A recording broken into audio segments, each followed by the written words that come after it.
Welcome back to Danny Phantom Month. Today we are talking about episode 13, which is just called 13. So the plot of this one is Jack and Maddie have designed a new security system for the ghost portal where you just press your thumbprint, and if you're a member of the Fenton family, you can activate the portal.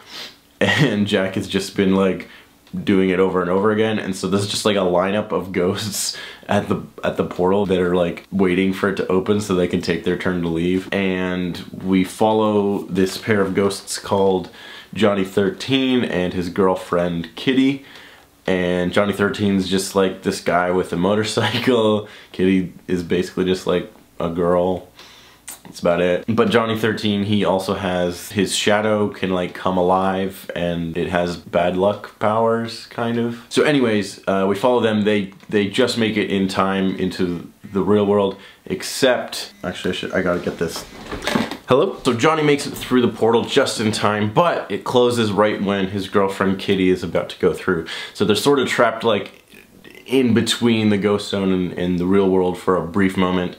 And Kitty's like, okay, I'm gonna put my essence into my clothes. If you get some chick to wear them, I'll be able to possess her body and be there with you in the real world. Then Johnny makes it through and notices Jazz is there, and he's like, well, there's my new girlfriend. Now we have our episode. One thing to point out, in the lineup of ghosts at the ghost portal, you can see Ember, which is kind of cool, and she's even back to having the short hair that she had at the end of the episode, because like her hair gets longer the more powerful she gets.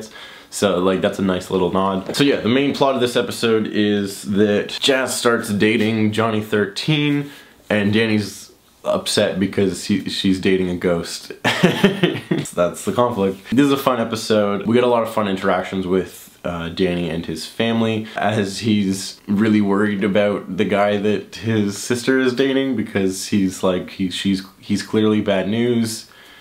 He's a ghost. And Jazz doesn't see that. And Danny is actually for once on the same page as his parents, and he starts to realize that like, oh no, am I gonna become my parents? This might be bad. And his friends are like, well, you both aren't ghosts, so like, maybe. So yeah, there's a lot of fun moments with this dynamic. There's a part where Danny pretends to like fall out of a tree so like he can interrupt Jazz and Johnny like getting together. Then she's like, you were spying on me? And then his parents are like, you were spying on her? Good work.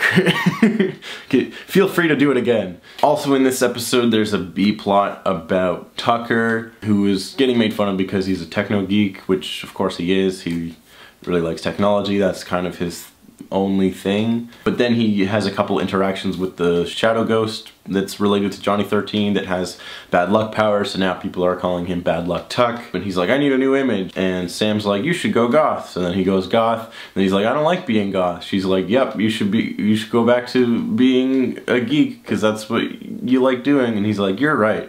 And that's that arc. It's a pretty standard Tucker and Sam B-plot. Don't have a whole lot to say about it, but I do sort of like the idea of, you know, high school kids trying out different labels and changing what it is that defines them.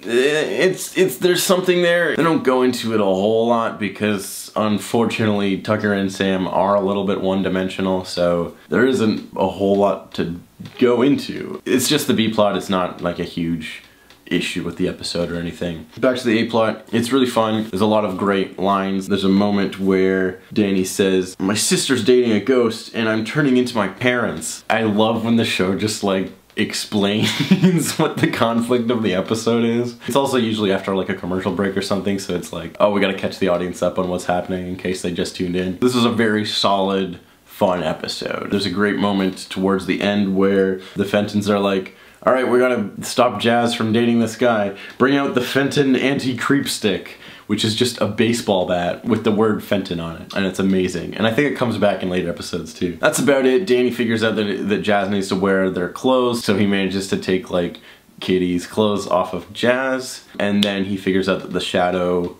ghost is weak to light, so they go to a baseball diamond. They use Tucker's newfound appreciation of his geek knowledge to hack into the lights, and they put on the lights and the shadow goes away and everything gets wrapped up in a neat little bow. And there's a joke where Danny gets a jumpsuit at the end, and his parents are like, you're gonna be like us one day, and he's like, I hate this.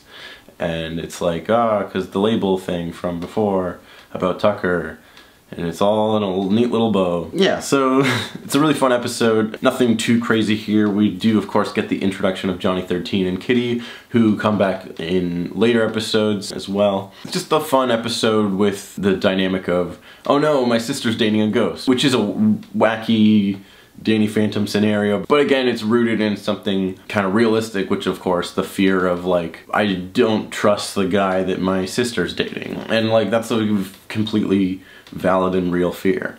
Of course, in this case, it's like, well, he's a ghost, so like, of course, Danny was right all along, but you know, the point is, it's a wacky scenario that comes out of a potentially real scenario, and that's again what I like about this show is its expert balance of superheroics and real-world problems. So that's about it. Thank you for watching, and tune in next time for more Danny Phantom.